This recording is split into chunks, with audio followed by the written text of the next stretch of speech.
Welcome to our channel. Today we how to connect Kraken to your credit card, beginner guide step by step clearly.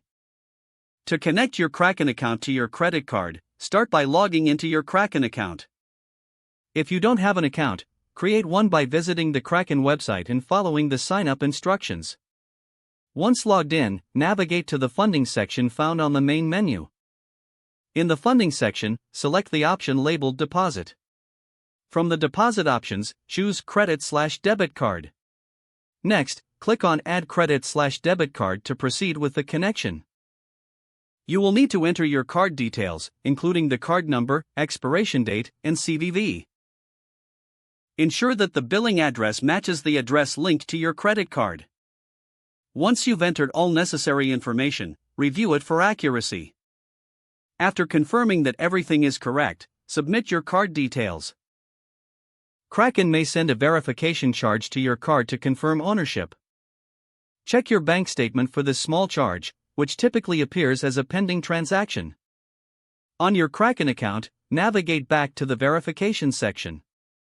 Enter the amount of the verification charge to complete the card verification process.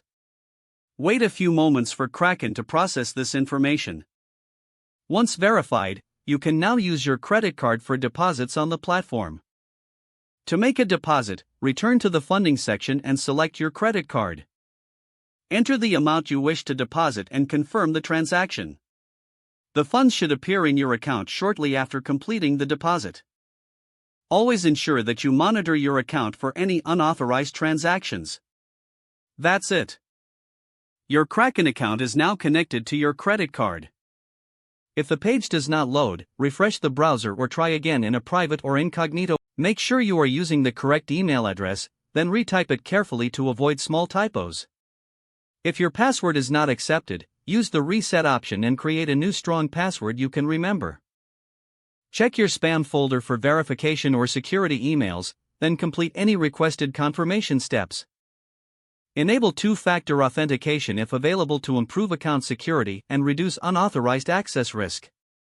After signing in, review your profile details so your contact information and settings are accurate and current.